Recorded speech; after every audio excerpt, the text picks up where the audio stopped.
Hello and thanks for watching. My name is Molotkov with Epic Rights Press.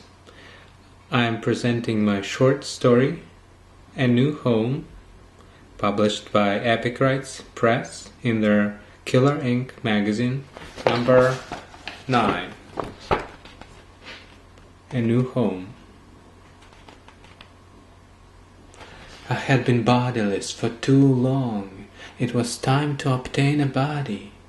I stealthily prowled the streets. Dark night, dark universe. I was approaching the center of darkness hidden inside me. It was time to stop and start anew. I stopped and started anew. I don't know where he was going, what had brought him out at this hour, when the fog of loneliness fills the city, driving all but homeless home. When the time is not now, and never, not after, and hardly before. Maybe this was the very reason I chose him outside. On a night like this, could he have been doing anything else other than waiting for me to approach? I approached. He didn't see me. He seemed absorbed in his bland thoughts, the thoughts that must have driven him out of the house on a night like this.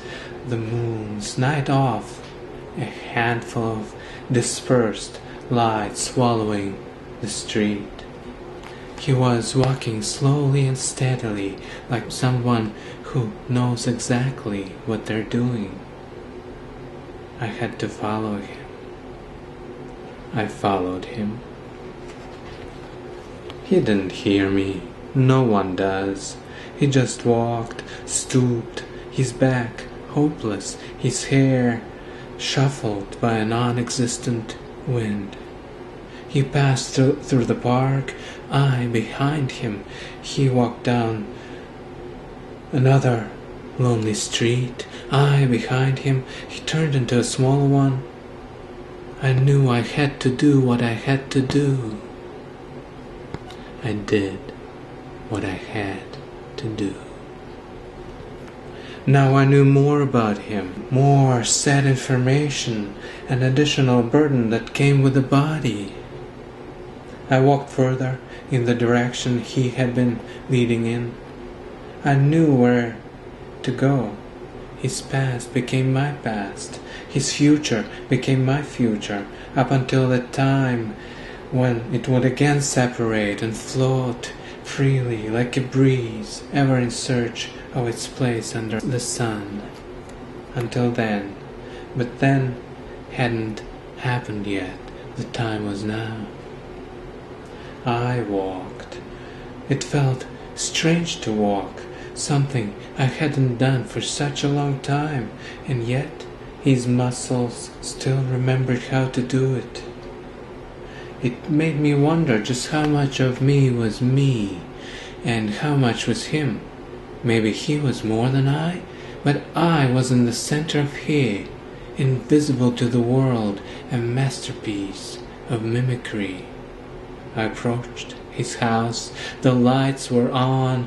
Apparently his wife was home. With his memory, I remembered his wife. On the mental screen inside his brain, I could see her moving images, which generously offered hints of acceptable behavior. The outside door was locked, a discovery that puzzled me only for a second, since his hand was already on its way into the pocket, and before I could even analyze what it was doing, the key was in the keyhole, turning counterclockwise. "Stop," I said to myself. "I need to prepare." But his hand had already pushed the door, rendering my caution useless. Suddenly, the cloud of light from the living room enveloped me, snatched me out from the street's twilight. It was unexpected, and it felt strange to finally see the room. after I had seen its stolen images in his memory. His memory was quite accurate, apart from several small details and a slight distortion in proportions, as though he had been always wearing glasses. I made a few more steps forward into the living room, now prepared to meet his wife and to be him for her. But who could tell whether or not it would work? She was sitting on the couch, watching television. I remembered about television. A face was on the screen, saying something I failed to discern, busy as I was, trying to play my part. But my hands, his hands, knew what to do, and so did my mouth, his mouth. So I approached and used them the way he usually did, his hands on her shoulders, light and tender, while his mouth said, "Hi, dear, how was your day?" "All right," she responded without turning around, her stare glued to the screen.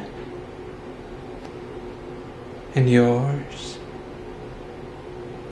"Fine," he replied. There wasn't much more to say. I knew that they never spoke much. Not after all those years they had spent together. A couple of words here and there, now and then, about this and that. Words that were already on the tip of his tongue. Words that were said without my slightest participation. Words of emptiness, in the language of gradual death. He was dead, and yet his brain was alive, completely at my disposal. I was all that was left of him. Ironically, I was he and more. And on the other hand, he was me, and in that respect he hadn't died. His every aspect, every feature had remained. "Why are you staying with me after all these years?" I asked, moving his lips, not without effort, since it was the first time I spoke myself. The question surprised me. Apparently it surprised her as well. She turned her head for a moment, making a noticeable effort to detach her eyes from the screen surface. "Why are you asking?" she said. "No reason. I guess I just felt like asking," I replied. "Well, why do you stay with me?" "I don't know," I responded. "I love you," she said. "I know you. I feel comfortable with you. I always know what to expect. Everything will always be the same. You will be the same. Nothing changes." She turned back to the TV, unable to last more than a few seconds without her favorite anesthetic. I was safe. A long life lay ahead of me. I felt comfortable. I knew what to expect. Everything would stay the same. I would stay the same. Nothing could possibly change. Thank you. My name is Molotkov. I'm reading my short story A New Home, published by Epic Rights Press in their Tree Killer Inc. magazine.